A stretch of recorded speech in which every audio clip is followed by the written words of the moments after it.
We're here at Quest Multisport G League Elite Camp Day 2. Jonathan, we saw 40 players take the court yesterday, all draft eligible guys. Every NBA team is here, high-level executives. Who stood out to you? Who's some guys who really moved the needle in a positive way?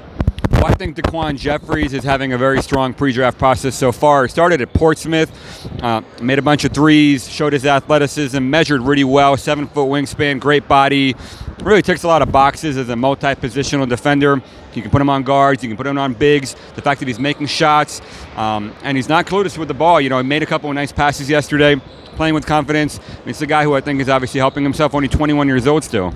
Yeah, he's been really intriguing to me. Watched some film on him coming into the season and then obviously exploded at Portsmouth. I think Jared Harper is another guy as well who was one of the best players on the court. It's no surprise given his experience level, but still good to see him come out with confidence, make shots off the dribble with range, explosive in space, make his teammates better. And then Ethan Happ as well, as I thought a guy who looked good outside of his college system. You know, at Wisconsin, we saw him with his back to the basket so much. He had some impressive bust-out dribbles and finding guys in space. What did you think of those two yesterday?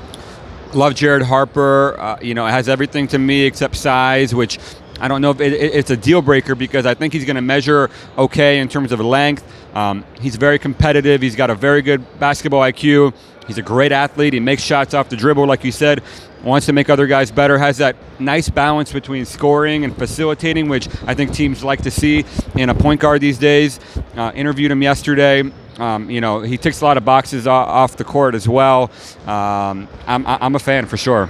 And then in game 2, maybe it wasn't quite as competitive a game or well played, but I think there were some guys who showed some things. You know, Terrence Davis is a guy who stood out to me with his explosiveness. He gets out in transition, he can make shots, hard-nosed defender when he fully buys in. And then Zylan Cheatham is a guy that you liked as well. Yeah, I'm a big Cheatham fan. You know, just that intersection between the body, the length, the athleticism, but also the playmaking ability. You know, one of the better passing big men in this draft.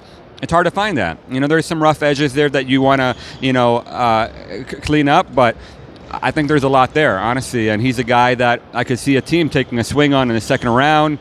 And, you know, I mean, being 24 years old, I think that's a positive in his case because there is, you know, you can plug him into a rotation right now. He can guard. I mean, that's one thing. He's going to compete. And so that, you know, that it gives him a niche at the NBA level.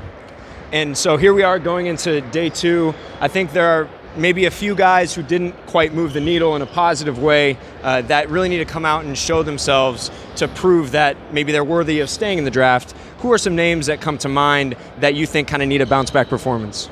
I'd like to see a little more out of Jalen Pickett. He's a guy that we highlighted yesterday. I thought he had some issues getting by guys at times at last game. You know, not a prototypical athlete. He does have that size, length, and frame, so there's some intrigue there. Made one nice pull-up off the dribble, which is good to see. Also forced the issue at times. Would like to see him make better decisions with the ball.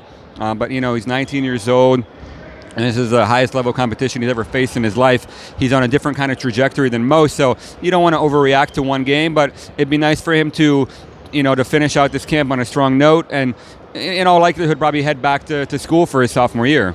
Yeah, I think it's good for him to go through this, like you said, and go against some of these guys who have a lot of experience, who are, you know, maybe more well-seasoned or more physical than him. So it's going to be a positive for him either way. And then I think, you know, Justin Wright Foreman is a guy in my mind who had some struggles yesterday.